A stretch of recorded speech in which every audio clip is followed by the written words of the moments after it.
श्रोतागण, मैं शिक्षिका ठाकुर राजकीय प्राथमिक पाठशाला ठमाड़ी की कक्षा 3 की छात्रा जिस विषय को लेकर उपस्थित हुई हूँ उसका शीर्षक है भारतीय समाज में नारी का स्थान।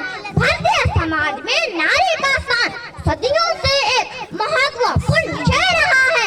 हमारी संस्कृति और परंपराओं में नारी को उच्च स्थान दिया गया है। हमारे शास्त्रों में कहा गया है यत्र नार्यस्तु पूज्यन्ते रमन्ते तत्र देवता, अर्थात जहाँ नारी की पूजा होती है वहाँ देवता वास करते हैं। यह बताता है कि हमारे पूर्वज नारी को कितना सम्मान देते थे। प्राचीन काल में महिलाएं समाज के हर क्षेत्र में अग्रणी थी।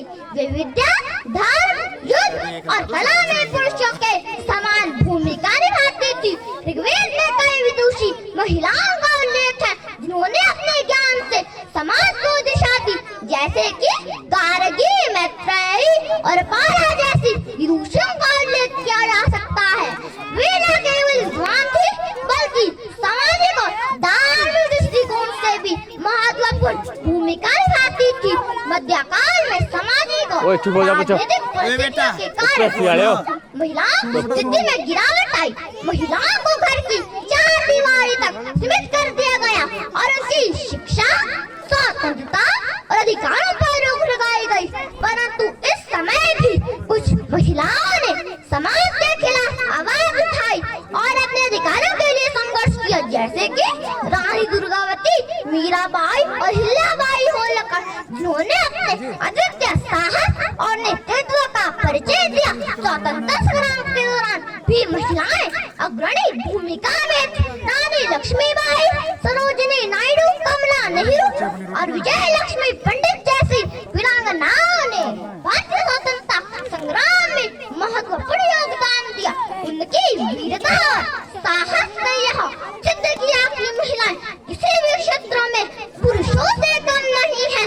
स्वतंत्रता संग्राम के दौरान महिलाओं ने न केवल स्वाधीनता की लड़ाई लड़ी बल्कि उन्होंने समाज सुधार और महिलाओं के अधिकारों की भी बात की। आधुनिक समय में भारतीय समाज में महिलाओं की स्थिति में काफी सुधार हुआ है। शिक्षा के क्षेत्र में महिलाओं की भागीदारी बढ़ी है।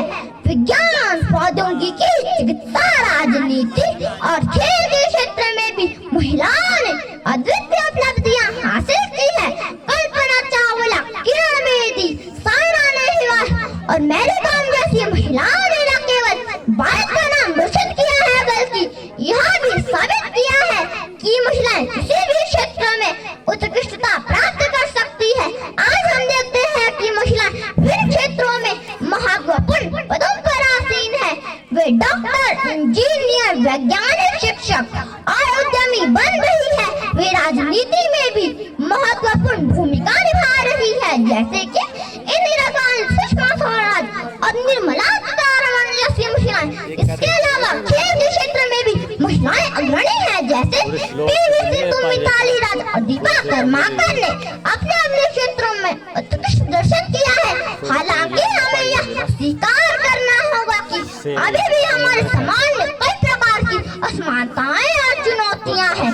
बाल विवाह, दहेज प्रथा, घरेलू हिंसा और लिंग भेदभाव जैसी समस्याएं अभी भी हमारे समाज में व्याप्त है। महिला डॉक्टर से हुई बर्बरता, हादसा जैसी घटनाएं इसका जीवन उदाहरण है। इन समस्याओं का समाधान निकालना हमारे समाज की प्राथमिकता होनी चाहिए। हमें निश्चित करना होगा कि महिला किसी भी प्रकार की हिंसा या भेदभाव का शिकार न हो और वे अपने सपनों को साकार कर सके।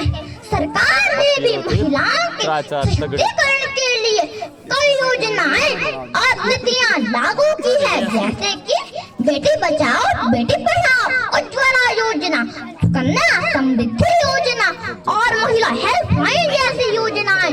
इन योजनाओं का उद्देश्य महिलाओं को उनके अधिकारों के प्रति जागरूक करना और उन्हें स्वावलंबी बनाना है।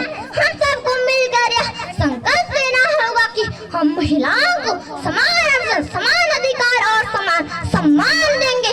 हम यह भी सुनिश्चित करना होगा कि महिलाओं किसी भी प्रकार की हिंसा या भेदभाव का शिकार न हो